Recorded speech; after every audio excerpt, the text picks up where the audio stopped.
Hello everyone, welcome back to the channel. So today we are going to be learning about the 120% rule, and in 120% rule it is based on the NEC code in any that is NEC 2017/705.12B23B and NEC 2020/705.12B32. So this is 120% rule. So in this 120% rule, the thing is that when two sources, one a primary power source and the other an additional power source, like one which is coming from the utility and the additional power source which is solar PV in our case, are located at the opposite end of the bus bar. So in the main service panel there is a bus bar. So at the opposite end of the bus bar, let's say there is a bus bar. So one is connected at the top, so another should be at the bottom. So that is the case here. So but opposite ends of the bus bar containing loads. So the sum of 125% of the power sources. So the sum of 125% of the power sources which we are providing in a output circuit current, and the rating of the overcurrent devices, protecting the bus bar must not exceed 120% of the bus bar ampacity. So it should not exceed the 120% of the bus bar ampacity.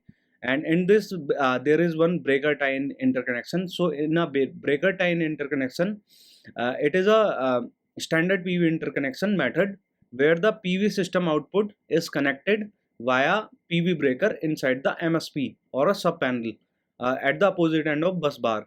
So this tie-in method must adhere to 120% rule as specified in NEC 705.12. So let's take one example. How can we calculate 125% rule? 120% rule. And so in this there is one example I have taken. There is 13 IQ8 microinverters MS. So how we can calculate there we will multiply 13 into 1.35.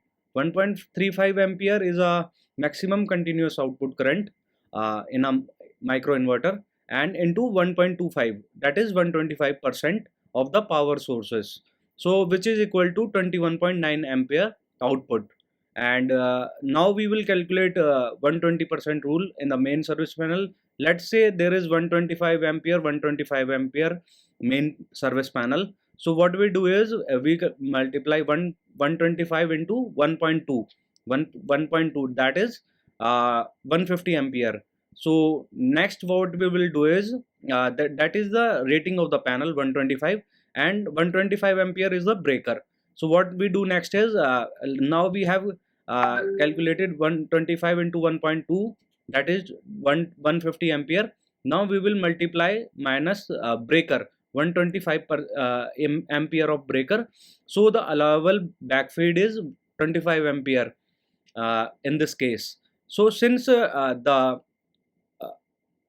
21.9 ampere output which is produced by the microinverters is less than 25 ampere, so the 120% rule passes. So if we interconnect like we can interconnect this via 30 ampere breaker, so that as we know that the output we are getting is 21.9 ampere, so we can apply 30 ampere breakers as we cannot like place less ampere of breaker than 21.9 ampere.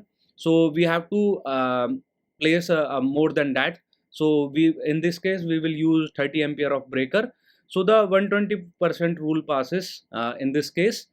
So this is all about the 120% rule. I hope you find this video useful, and if you find this video useful, give it a big thumbs up, subscribe for more, and press the bell notifications for further updates. So take care, bye bye.